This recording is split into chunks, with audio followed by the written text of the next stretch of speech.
E por falar em anistia, o PL está contando os votos para apresentar a proposta a Hugo Motta, e a Samantha Klein tem mais informações ao vivo de Brasília. Pois é, cara. Débora, olha, o líder do PL, Sóstenes Cavalcante, afirma que já tem assinatura de 264 parlamentares favoráveis à tramitação do projeto da anistia. A intenção é apresentar esses nomes dos parlamentares ao presidente da Câmara, Hugo Motta, ainda hoje, claro. Sóstenes está aguardando ser chamado por Hugo Motta para uma reunião na residência oficial.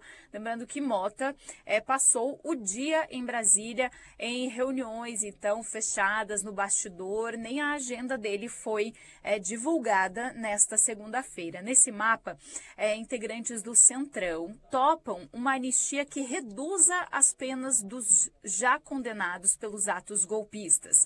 A avaliação é que uma anistia ampla e restrita, como quer o PL, não passaria no Senado e, mesmo se passasse, ela seria declarada inconstitucional. Inclusive, quem também admite isso é o próprio líder do PL, Sóstenes Cavalcante. A parte do Centrão tem questionamentos, alguns dele, nem todos, é a menor parte, sobre elegibilidade do presidente Bolsonaro. Não é com relação a ele ou não, até porque nós não vamos tratar a anistia como pessoas, e sim pelos fatos. Então, o questionamento é outro, é só sobre elegibilidade. Não, a elegibilidade não é inconstitucional, porque nem o STF pode falar sobre isso, porque isso é uma questão de Tribunal Superior Eleitoral, o STF está fora.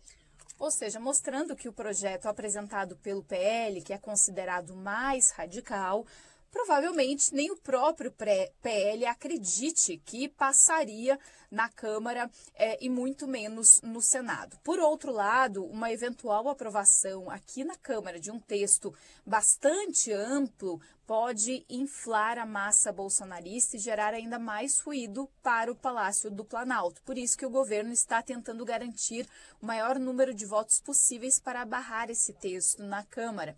Inclusive, mais cedo, a ministra Gleisi Hoffmann, das Relações Institucionais, chamou ministros do MDB, PSD, União, PP e Republicanos para que eles tentem reverter pelo menos uma parcela dos votos de colegas aqui na Câmara. Com vocês.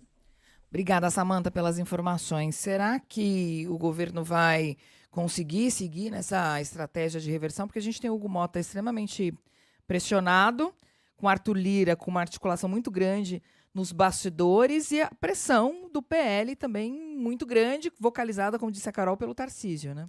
Eu acho que o governo é um ator pouco atuante, pouco relevante nessa concertação, Débora, porque entrou tarde, porque não tem maioria no Congresso e porque não vai ser a Gleisi Hoffmann que vai convencer alguém do Centrão a retirar a assinatura desse projeto. O que pode acontecer é justamente eles terem percebido que foram longe demais e recuarem em algum grau, em alguma medida.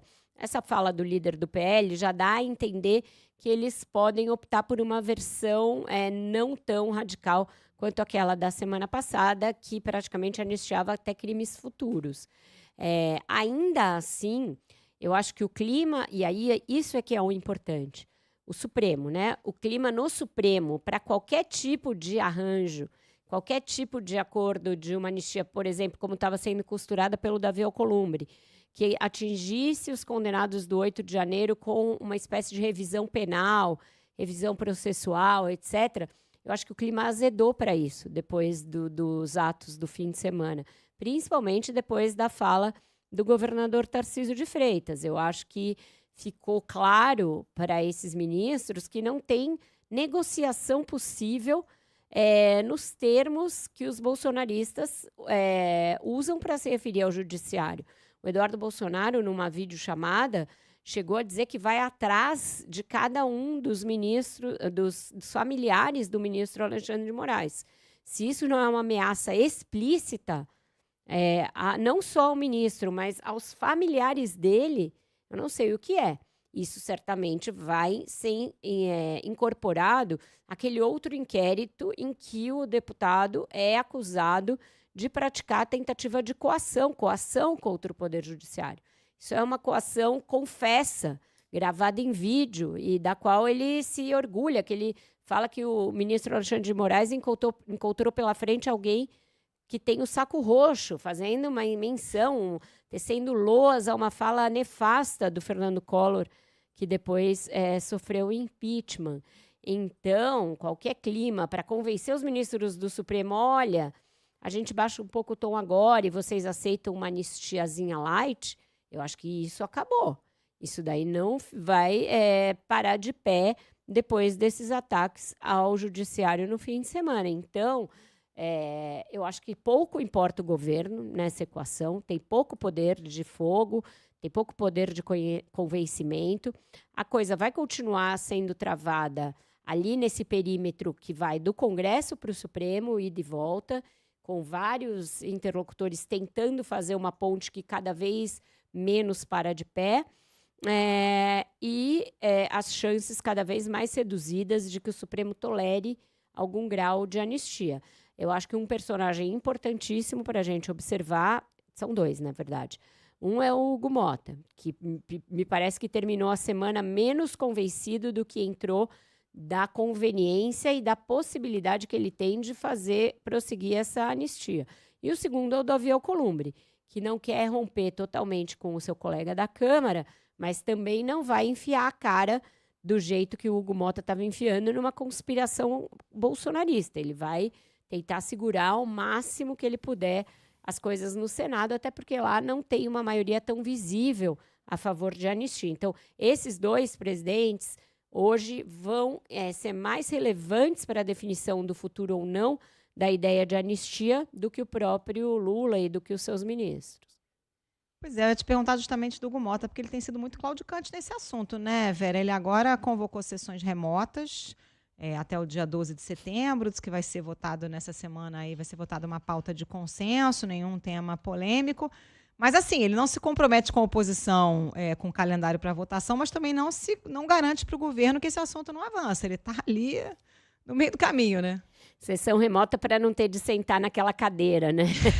Aquela cadeira que ficou meio amaldiçoada desde o dia da invasão da Câmara. Parece que, numa espécie de metáfora autorrealizada ali, ele nunca mais conseguiu se apossar daquela cadeira por completo, né? Tá sempre uma pressão muito grande sobre os seus ombros. E essa ideia de tentar uma pauta de consenso, sessão remota, é quase como se ele pedisse uma anistia para si, né? Quase como se estivesse pedindo uma trégua dessa pressão toda que ele está sofrendo, ficar ali de boas uma semana e depois ver o que acontece. Não será possível, acho pouco provável que isso seja viável, dada essa temperatura toda que a gente está trazendo aqui para o nosso ouvinte. Ali, mobilização em tudo quanto é lado, pressão de tudo quanto é forma, e com a retomada do julgamento, isso vai subir vários graus nessa temperatura. Então, ele segue sendo alguém claudicante, como você bem definiu, Carol, e vai seguir dando ali, cada hora, sinais trocados, porque ele é um líder fraco, eminentemente fraco. Isso já era uma impressão que eu tinha. Depois de ir a Brasília e conversar com muita gente, colhi quase uma unanimidade quanto ao grau de ali tibieza da liderança dele, e esse episódio está explicitando isso como nenhum outro até aqui tinha deixado tão claro, tão evidente. E tem 7 meses, né? Exato. De mandato. Bom, isso já dá uma ideia de como vai ser, como pode ser daqui para frente.